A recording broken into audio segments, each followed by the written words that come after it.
अस्सलाम वालेकुम स्टूडेंट, क्या हाल चाल है जी। मैं मोहम्मद एम नज़ीर और जैसे कि आप जानते हैं आज हमारा एमडी कैट का टॉपिक 2 लेक्चर 4 है जिसमें लॉस ऑफ मोशन को डिस्कस करेंगे। तो लेक्चर स्टार्ट करने से पहले मैंने कुछ लिख दिया, इसके ऊपर देख लें। सबसे पहले हम लॉस ऑफ मोशन मोशन के कॉजेस को डिस्कस करने के लिए लॉज ऑफ मोशन को स्टार्ट करेंगे। तो वो वाली सीना की स्टेटमेंट जो लॉज ऑफ मोशन जो कि न्यूटन ने दिए थे, उससे कुछ हजारों साल पहले उन्होंने ये बात कह दी थी कि no body begins to move and comes to rest itself. कोई भी बॉडी कोई भी ऑब्जेक्ट ना तो खुद मूव करता है और ना ही वो खुद रेस्ट में आ सकता है। तो उसके बाद फिर न्यूटन ने कुछ लॉज फॉर्मुलेट किए जिन्हें लॉज ऑफ मोशन कहा जाता है, जो कि आज हमारा आज का टॉपिक होगा। जाहिरन ये टॉपिक बहुत आसान भी है, मैं इस बात को जरूर एडमिट करता हूं, लेकिन कुछ चीजें देखिएगा, होपफुली आपको कुछ फायदा हो। सबसे पहले first law of motion. First law of motion भी आपको यही बात बताता है कि कोई भी ऑब्जेक्ट जो कि रेस्ट में है वो रेस्ट में ही रहेगा, और अगर वो यूनिफॉर्म वेलोसिटी से मूव कर रहा है तो यूनिफॉर्म वेलोसिटी से मूव करता रहेगा जब तक उस पर कोई एक्सटर्नल फोर्स एक्ट नहीं करती। अगर इसमें फोर्स का इफेक्ट जीरो है तो इसमें किसी किस्म का कोई एक्सेलरेशन पैदा नहीं होगा। अगर आप फर्स्ट लॉ ऑफ मोशन को समझना चाहते हैं, सिर्फ इतनी सी बात समझ लें कि अगर इसमें एक्सेलरेशन की वैल्यू जीरो है, इसे फर्स्ट लॉ ऑफ इनर्शिया भी कहा जाता है। ये आपको क्वांटिटेटिव डेफिनेशन ऑफ फोर्स देता है, भाई फोर्स लगाने से होगा क्या। अब दूसरा ये मेरे बेटे कि अगर आपके पास फोर्सेस बैलेंस्ड होती हैं तो भी आपके पास object when forces are balanced तब भी आपके पास object first law of motion को ओबे कर रहे हैं। जब फोर्सेस बैलेंस होगी, इवन दोनों स्टेट्स में हो सकती हैं, व्हेन ऑब्जेक्ट एट रेस्ट, या फिर हम दूसरी बात कर सकते हैं when object in motion. When object in motion. So मेरे बच्चे, अगर आपके पास ऑब्जेक्ट रेस्ट में है तो इसकी वेलोसिटी 0 मीटर पर सेकंड होगी। इसमें अगेन मैं वही बात करूं तो एक्सेलरेशन की वैल्यू भी 0 मीटर पर सेकंड स्क्वायर होगी।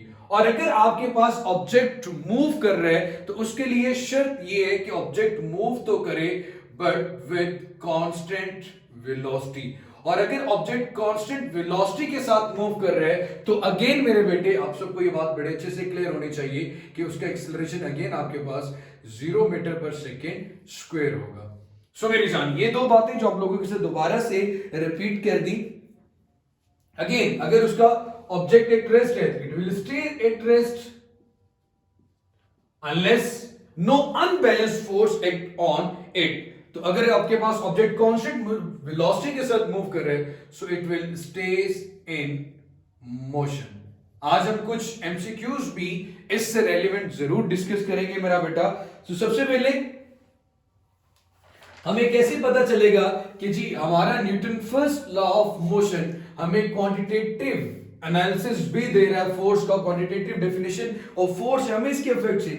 अगर कोई ऑब्जेक्ट रुका हुआ है तो डेफिनेटली उसको मूव करवाने के लिए आपको फोर्स चाहिए, और अगर कोई ऑब्जेक्ट मूव कर रहा है तो उसको रोकने के लिए भी आपको फोर्स रिक्वायर्ड है। तो फोर्स एक्चुअली ऑब्जेक्ट में क्या पैदा कर रही है, एक्सेलरेशन पैदा कर रही है।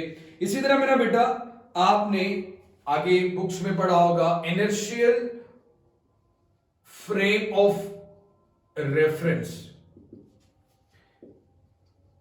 सबसे पहले what is frame of reference. आप एक्स वाई जी जहां पे आप अपने एक्सपेरिमेंट्स परफॉर्म करते हो उसे हम फ्रेम ऑफ रेफरेंस कहते हैं, या पूरी कायनात में, पूरे जहां में वो जगह, वो एरिया, वो चीज जहां पे बैठ के आप कोई ऑब्जर्वेशंस ऑब्जर्व कर रहे हो, कोई एक्सपेरिमेंट कर रहे हो, तो उसको मेरे बेटे हम फ्रेम ऑफ रेफरेंस का नाम देते हैं। उसको मेरी जान हम फ्रेम ऑफ रेफरेंस का नाम देते हैं। सो मेरे बेटे फ्रेम ऑफ रेफरेंस जिसमें first law of motion valid हो, first law of motion valid हो, उसको मेरे बच्चे हम नाम देते हैं इनर्शियल फ्रेम ऑफ रेफरेंस का। उसको मेरे बाप नाम देते हैं मेरा बेटा इनर्शियल फ्रेम ऑफ रेफरेंस का।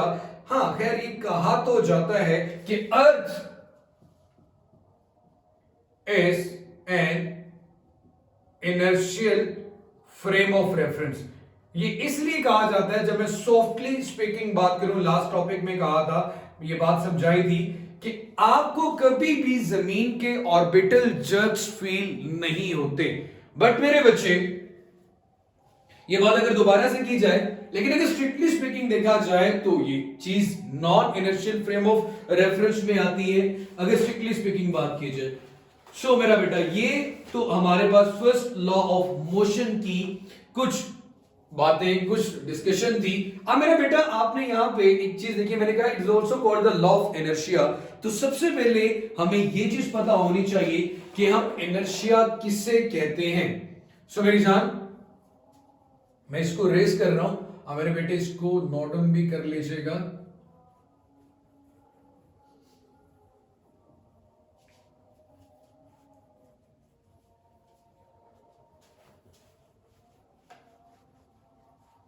जी मेरे बेटे, तो हम इनर्शिया की बात करते हैं। इनर्शिया क्या चीज होती है, सबको बड़े अच्छे से इसकी डेफिनेशन भी आती होगी। So a property of matter which it continues in its existing state. Inertia मतलब ऑब्जेक्ट की वो प्रॉपर्टी जिसमें वो अपनी एग्जिस्टिंग स्टेट, मौजूदा हालत में रहने की कोशिश करता है, उस प्रॉपर्टी को मेरा बेटा हम नाम देते हैं इनर्शिया का। A property of matter by which a property of matter by which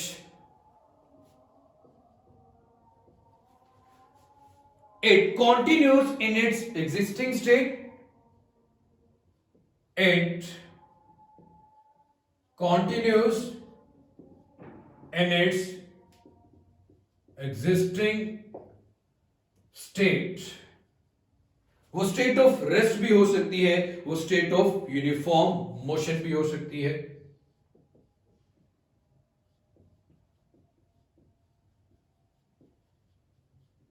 इसे हम नाम देते हैं इनर्शिया का। सादा लफ्जों में, जब भी आप किसी ऑब्जेक्ट की स्टेट में चेंज लाना चाहते हो, स्टेट ऑफ रेस्ट में या स्टेट ऑफ मोशन में, तो आपको जिस रुकावट का सामना करना पड़ता है, वो जितना रेजिस्ट करता है, उसको मेरा बेटा हम इनर्शिया का नाम देते हैं। हमारे पास इनर्शिया ऑफ रेस्ट भी है, इनर्शिया ऑफ मोशन भी है, और इनर्शिया ऑफ डायरेक्शन भी है। Inertia of rest, inertia of motion, third one point में की तरफ आए तो inertia of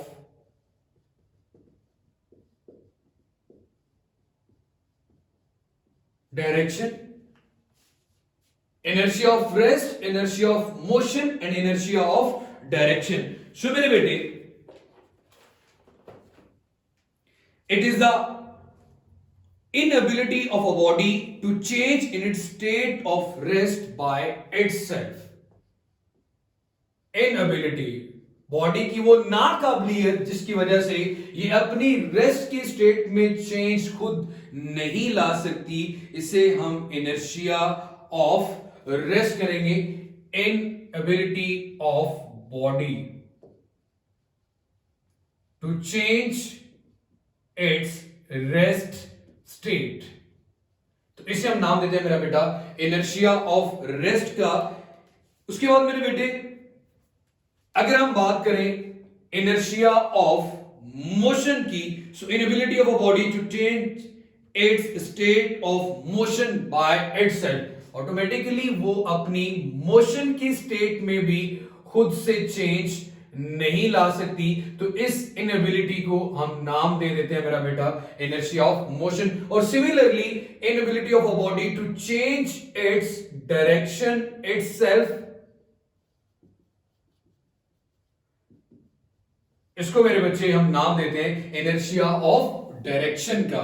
सो मेरे बेटे, आप को इसकी स्टेट में चेंज लाने के लिए डेफिनेटली यहां पे इन्वॉल्व आ गया किसी अनबैलेंस्ड फोर्स का भी।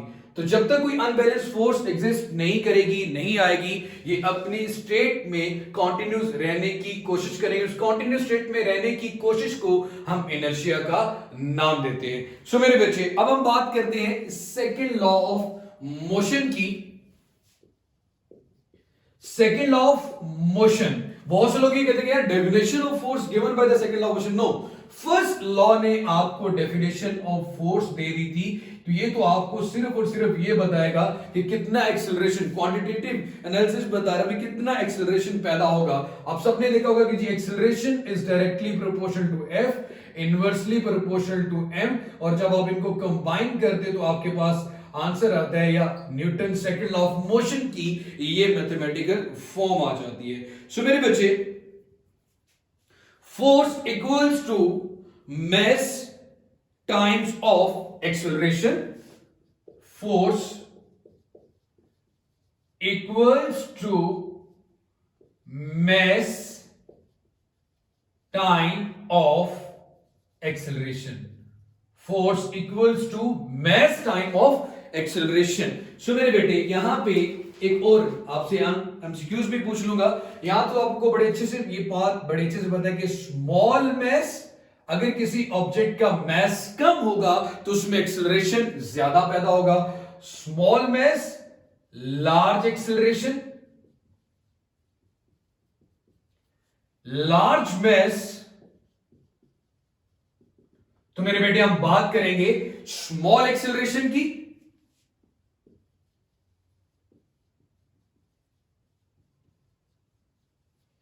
Small mass large acceleration, large mass small acceleration. उसके बाद मेरे बेटे आपसे अगर कोई क्वेश्चन पूछता है कि यार अगर आपके पास एक ब्लॉक है, इस ब्लॉक में यहां पे ड्रॉ कर देता हूं, इस ब्लॉक पर दो फोर्सेस एक्ट कर रही हैं, लाइक इस तरफ से 10 न्यूटन की फोर्स एक्ट कर रही है और इस तरफ से मेरा बेटा 5 न्यूटन की फोर्स एक्ट कर रही है, और फर्ज कर लें कि इस ऑब्जेक्ट का जो मैस है वो भी आपके पास 5 kg है। सो आपसे ये पूछा जाता है जनाब आप हमें ये बताएं कि एक्सेलरेशन कितना पैदा होगा, तो आप खुद ये जानते हैं कि m इसके साथ मल्टीप्लाई और इधर आके डिवाइड होगा, तो आप लिखेंगे जी a is equal to f over m। अब सवाल ये है कि बहुत से लोग ये समझ लेते हैं कि 10 जमा 5 15 न्यूटन की फोर्स लग रही है और 5 केजी का मैस है, तो आंसर आ जाएगा 15 ओवर 5, जो कि बन रहा है 3 मीटर पर सेकेंड स्क्वायर, जो कि टोटली गलत होगा। आपने इस केस में सबसे पहले, बहुत आसान सी बात है, नेट फोर्स कैलकुलेट करनी होती है। नेट फोर्स कैलकुलेट करने का आसान सा ट्रिक, आसान सा फॉर्मूला क्या होता है मेरा बेटा?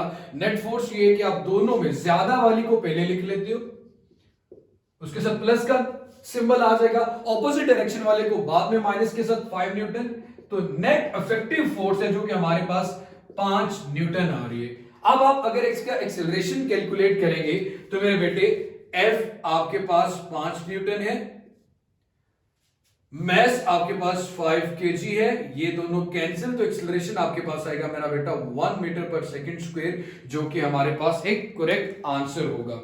सो ये था मेरा बेटा हमारे पास Newton second law of motion. अब मेरे बेटे इसकी यूनिट की अगर मैं बात करूं, इस पोर्शन को मैं रेज करने जा रहा हूं, कुछ और इंपॉर्टेंट डिस्कशन करते हैं about the Newton second law of motion, और आपसे आज कुछ एमसीक्यूज के आंसर्स भी मैं पूछता रहूंगा मेरा बेटा।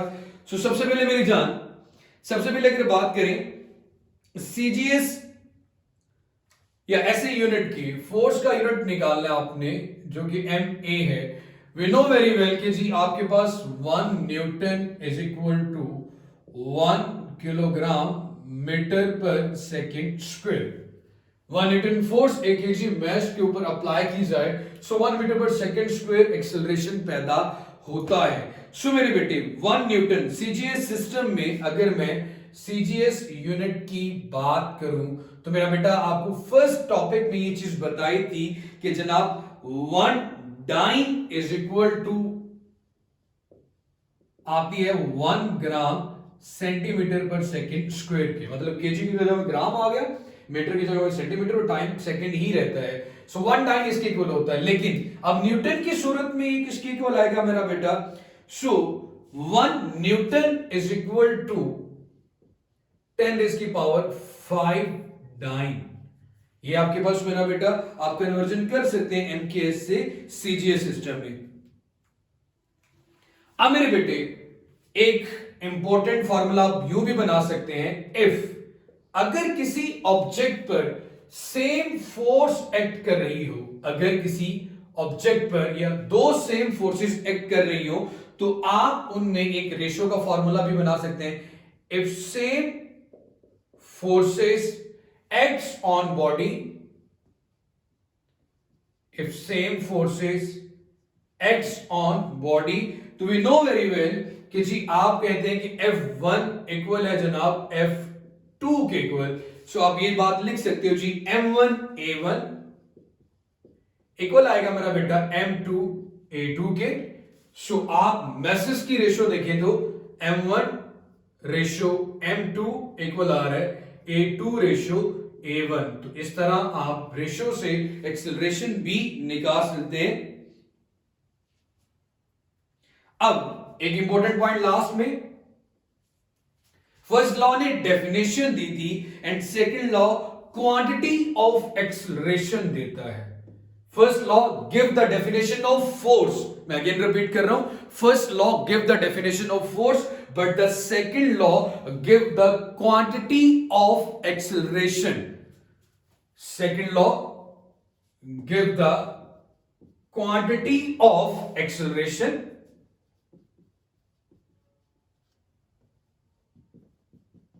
Second law give the quantity of acceleration. Second law हमें क्वांटिटी ऑफ एक्सेलरेशन दिखता है। सो मेरी जान, जैसे कि यहां में कुछ लोग पूछते हैं कौन सी फोर्सेस की बात कर सकते हैं भाई, न्यूटन्स लॉ ऑफ ग्रेविटेशन के अकॉर्डिंग आप जमीन को और जमीन आपको दोनों सेम फोर्सेस से अट्रैक्ट कर रहे होते हैं, बट एक्सेलरेशन किस में ज्यादा पैदा होता है? हमारी बॉडी में, क्योंकि हमारी बॉडी का मैस कम होता है। जमीन में एक्सेलरेशन कम पैदा होता है क्योंकि उसका मैस ज्यादा होता है। सो उसके अलावा मेरे बेटे अब आप लोगों से एक और इंपॉर्टेंट डिस्कशन करते हैं। अगर मेरा बेटा आपके पास कांटेक्ट फोर्सेस आ जाएं, ये पॉइंट जरा ध्यान से सुनिएगा, कांटेक्ट फोर्सेस, तो यहां पे आप कैसे एक्सेलरेशन कैलकुलेट करेंगे, कैसे फोर्स कैलकुलेट करेंगे? लाइक मेरे पास एक मैस M1 है, उसी के साथ एक हैवियर मैस M2 भी अटैच है, तो दोनों आपस में कांटेक्ट में मौजूद हैं। अब M1 पे आप फोर्स लगाते हो तो M1 में कितना एक्सेलरेशन पैदा हुआ, M2 पे जो फोर्स लगती है उसमें कितना एक्सेलरेशन पैदा हुआ, ये हमें कैसे कैलकुलेट कर सकते हैं? क्या दोनों में सेम एक्सेलरेशन पैदा होता है? तो ऐसे न्यूमेरिकल को सॉल्व करने का, ऐसे एमसीक्यूज को सॉल्व करने का आसान सा तरीका, आसान सा ट्रिक ये है कि आप फ्री डायग्राम का कॉन्सेप्ट यूज करेंगे। फ्री डायग्राम का कॉन्सेप्ट क्या है कि सबसे पहले आप ये M1 लें, इन दोनों को अलग अलग कर लें। यहां पे जो फोर्स लग रही है वो आपके पास क्या है मेरा बेटा? F1 है। अब M2 पे को भी अलग कर लिया मेरा बेटा। अब मेरी जान यहां पे आपने गौर ये करना है कि जब ये इस पे फोर्स लगाएगा M1 M2 पे, तो M2 भी तो M1 पे रिएक्शन की फोर्स लगाएगा according to Newton's third law of motion. So मेरे बच्चे सबसे पहली बात तो ये देखें, अब M1 पे दो फोर्सेस लग रही है, एक जो आप अप्लाई कर रहे हो, दूसरी जो कि रिएक्शन की फोर्स आ रही है। इस एक्शन और रिएक्शन को हम स्मॉल f से डिनोट कर देते हैं क्योंकि ये दोनों आपस में इक्वल होते हैं। सो मेरे बेटे यहां पे जो एक्सेलरेशन पैदा होगा वो आपके पास F minus F is equal to M1A आएगा। F minus F is equal to M1A, और यहां पे ऑपोजिट साइड में रिएक्शन की फोर्स एक्ट कर रही है, इसका एक्सेलरेशन आपके पास सिर्फ इसमें एक ही इफेक्ट कर रही है, वो आएगा आपके पास M2A। अब मेरे बच्चे आप ये कैलकुलेट करना चाहते हैं कि दोनों में एक्सेलरेशन और ये जो फोर्स एक्ट कर रही है वो कितनी एक्ट कर रही है, कैसे कैलकुलेट कर सकते हैं। एफ की वैल्यू आपको नजर आ रही है मेरा बेटा, वो है m2a। तो मैं इसमें m2a अगर पुट कर दूं तो मेरे पास एफ का आंसर आ जाएगा, फोर्स कैलकुलेट कर सकता हूं, ये एक्सेलरेशन आ जाएगा मेरा बेटा। इधर आ गया m1a, मैंने इस वैल्यू को यहां पे पुट कर दिया, ये माइनस m2a दूसरी तरफ जाके क्या होगा प्लस। सो ये फॉर्मूला आपके पास बनेगा f is equal to m1a plus m2a। अगर आप इन दोनों में देखो तो आपको एक कॉमन नजर आ रहा है। सो मेरे बेटे अगर आप एक कॉमन लेते हैं, मैं इसको रेस करने जा रहा हूं, आप इसका स्क्रीनशॉट वगैरह ले लें। अगर आप इसका एक कॉमन ले लेते हैं मेरा बेटा, तो आगे इसको मजीद कैसे सॉल्व करेंगे। एफ वैसे आया, ए कॉमन लिया, ब्रैकेट में आ गया m1 प्लस m2, ए इसके साथ मल्टीप्लाई है m1 m2, इधर आके डिवाइड हो जाएंगे। तो आप इस केस में तो ये चीज भी कैलकुलेट कर सकते हो कि भाई कांटेक्ट फोर्स में कितना एक्सेलरेशन पैदा हुआ, कैसे कैलकुलेट कर सकते हैं। जो फोर्स लगाई और दोनों के मैसेज को ऐड किया रेशियोली तो आपके पास आंसर आ जाएगा। और अगर आपने स्मॉल एफ कैलकुलेट करना हो तो स्मॉल एफ कैलकुलेट करने के लिए मेरे बेटे आपके पास फॉर्मूला आ रहा है F is equal to m2a। ए आप कैलकुलेट कर चुके हैं, सिंपली इस a की वैल्यू को a की जगह पे रखें, m2 multiply by f divided by m1 plus m2। तो इस तरह के केसेस में, इस तरह के न्यूमेरिकल में, जैसे कि हम सॉल्व कर भी लेते हैं कि फर्ज करें आपके पास f की वैल्यू है जनाब 20 न्यूटन और आपके पास में मेरा बेटा मैस m1 आ रहा है वो 5 kg है और मैस m2 आ रहा है जो आपके पास मेरे बेटे वो 10 kg है। और आपसे ये पूछा जाता है कि आप एक्सेलरेशन की वैल्यू भी कैलकुलेट करें और आप हमें वो फोर्स भी बताएंगे कितनी आएगी। सो मेरे बेटे एक्सेलरेशन कैलकुलेट करने के लिए 20 डिवाइडेड बाय 5 प्लस 10, 20 ओवर 15 आ जाएगा, जिसे आप 4/3 भी लिख सकते हैं मेरा बेटा। अब ये तो आपके पास इसका क्या प्रोड्यूस हो गया एक्सेलरेशन, और साथ अगर आप ये चीज कैलकुलेट करना चाहते हैं मेरी जान कि इसमें फोर्स, रिएक्शन फोर्स कितनी थी, तो F m2 कितना है मेरा बेटा आपके पास 10 है, F कितनी है आपके पास मेरा बेटा 20 है, divided by m1 plus m2 15 आ रहा था। 20 को 10 से मल्टीप्लाई करेंगे तो मेरा बेटा 200 आपके पास आ जाएगा और 15 पे डिवाइड करेंगे तो आंसर आपके पास मेरे बच्चे 10 मल्टीप्लाई बाय 10 मल्टीप्लाई बाय 20 लिखा गया है, तो आप इसका आंसर कैलकुलेट कर लेंगे, डिवाइडेड बाय 15 आ जाएगा। सो 2 न्यूटन आता है, कितना आता है इसको आप देख लेंगे मेरे बच्चे। उसके बाद मेरी जान 25 न्यूटन के करीब आंसर कोई आ गया। अब देखते हैं नेक्स्ट, आपने आंसर मुझे कमेंट सेक्शन में बता देना, मेरे पास कैलकुलेटर नहीं है अभी। अब मेरे बेटा हम नेक्स्ट इससे रेलिवेंट ये क्वेश्चन भी कर लेते हैं कि भाईजान अगर ये दोनों आपस में जुड़े होने के बावजूद अगर मेरा बेटा ये किसी रस्सी के साथ बंधे होते तो आप इसको कैसे कैलकुलेट करते। अब मेरे बेटे इसका भी बहुत आसान सा ट्रिक है कि इन साथ जुड़ने होने के बावजूद अगर ये किसी रस्सी के साथ जुड़े होते तो आप फिर वहां पे एक्सेलरेशन कैसे कैलकुलेट करोगे।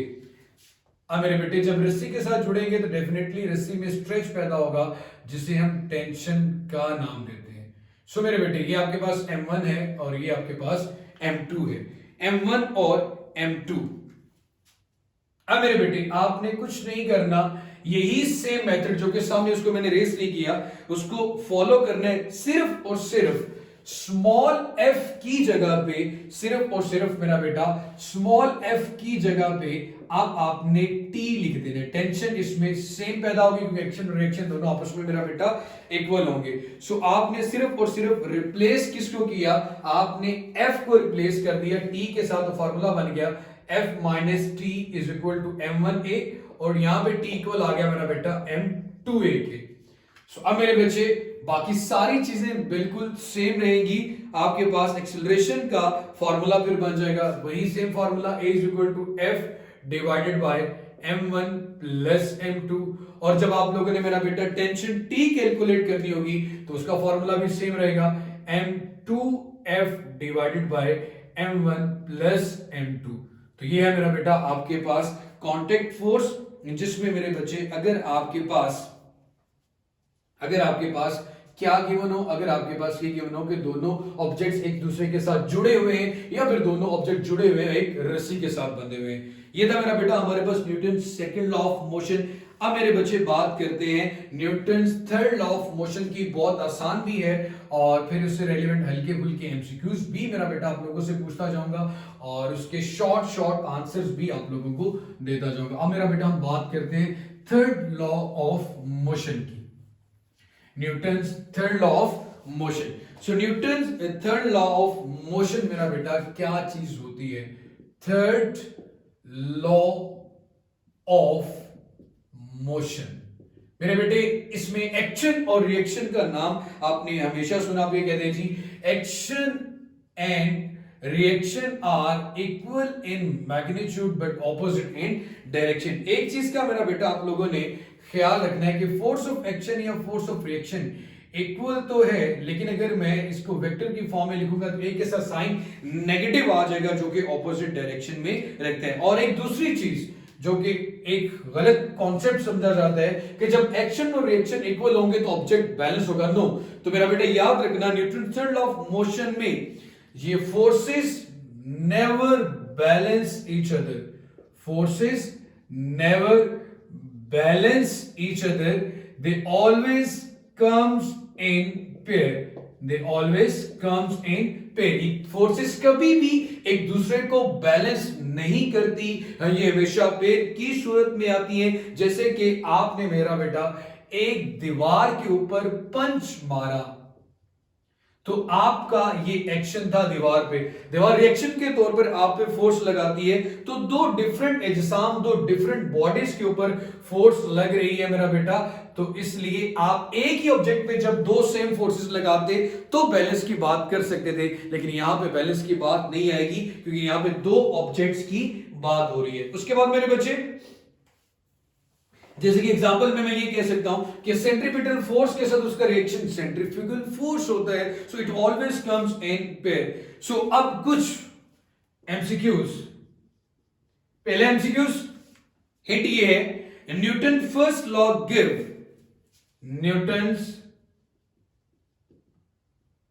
First law gives the definition, Newton का पहला लॉ डेफिनेशन देता है मेरा बेटा वेलोसिटी की, ऑप्शन 2 रेस्ट, ऑप्शन 3 एक्सेलरेशन। वैसे तो आपके पास ऑप्शन अल्फा बीटा चार्ली और डेल्टा होती है, तो यहां पे मैं A1 2 3 4 भी लिख रहा हूं, और ऑप्शन डी फोर्स। तो मेरे बेटे आप सबको इसका आंसर पता होना चाहिए। शुरू में ही मैंने बता दिया था कि Newton first law give the definition of force but Newton second law give the quantity of acceleration. So इसका आंसर मेरे बेटे, बहुत से लोग हमेशा हमेशा हमेशा आपके सामने कह देते हैं जी Newton first law give the definition of rest और मोशन, बट अगर ये फोर्स को सेकंड लॉ चूज करते हैं, बट ऐसा नहीं है। According to which law single force can not exist, मतलब single balance force can not exist. कौन सा लॉ कहता है कि कौन सी सिंगल बैलेंस फोर्स एग्जिस्ट नहीं करती? Single balance force can not exist. किस लॉ के अकॉर्डिंग आप ये बात कर सकते हैं? सो मेरे बेटे सिंगल अनस्टेबल, सॉरी बैलेंस कर दिया, सिंगल अनस्टेबल एमसीक्यूज था। अब मेरे बच्चे कैन नॉट एग्जिस्ट, तो आपको पता है वो न्यूटन का थर्ड लॉ ऑफ मोशन ही हमें ऐसी इंफॉर्मेशन दे रहा था। उसके बाद मेरे बेटे इससे रेलिवेंट कुछ और एमसीक्यूज भी बात कर लेते हैं। Third law of motion explain करता है इफेक्ट ऑफ फोर्स को, एग्जिस्टेंस ऑफ फोर्स को, इफेक्ट ऑफ एक्सेलरेशन को, या फिर एग्जिस्टेंस ऑफ फोर्स को।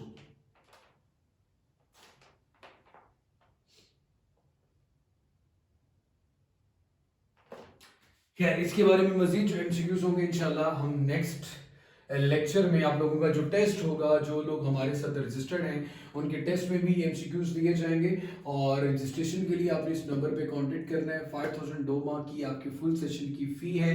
बाकी लेक्चर्स भी आप लोगों को मिल जाएंगे।